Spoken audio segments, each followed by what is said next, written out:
क्रांतिकारी जय भीम, जय भारत, जय संविधान. मित्रांनो, लढला नाहीस तरी चालेल पण विकला जाऊ नकोस. हे कोणाचं वाक्य आहे हे तुम्हालाही माहीत असेल. विश्वरत्न, भारतरत्न डॉक्टर बाबासाहेब आंबेडकरांचं हे वाक्य आहे. लढला नाहीस तरी चालेल पण विकला जाऊ नकोस.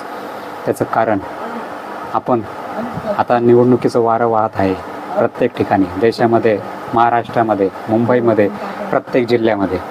तर आपण काय करतो, कोणी पैसे देत असेल, कोणता राजकीय पैसे देत असेल तर तो पैसे आपण घेतो आणि त्याच व्यक्तीला मतदान देतो.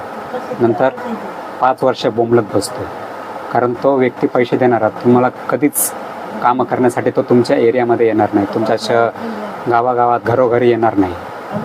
कारण तो बोलणार तुम्ही मतदानाचे पैसे घेतले, फुकट मतदान दिलं नाही.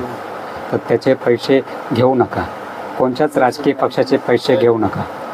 मतदान करायचं असेल तर ते कोणाला करायचं, कोणत्या राजकीय पक्षाला करायचं हा तुमचा प्रश्न, मी ते सांगणार नाही.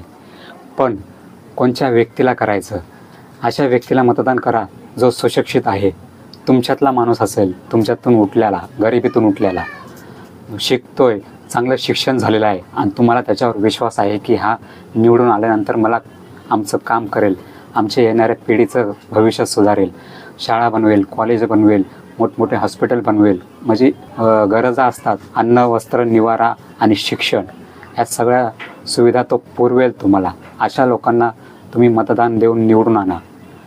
आणि अशा लोकांना निवडून अजिबात आणू नका जे 10वी पास आहेत, 10वी नापास आहेत, ज्यांच्या शिक्षणाचा आणि त्यांचा काही संबंध नाही आणि तडीपार आहेत, इकडून तिकडून जेलमधून सुटलेले, त्यांना तिकीटं भेटतात, असे भेटतात, तसे भेटतात. अशा लोकांना अजिबात निवडून आणू नका. जर निवडून आणायचं तर सुशिक्षित वर्गाला निवडून आणा, मग तो कोणत्याही पक्षाचा असो. मला त्या पक्षाहून देणं घेणं नाही.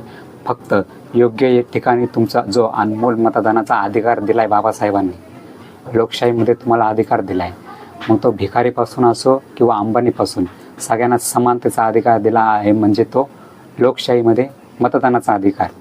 तुम्ही मतदान देऊन राजा निवडू शकता, पण पहिला राजा हा राजघराण्यातून निवडून यायचा, पण आता तो राजा मतदानाच्या पेटीतून निवडून येतो.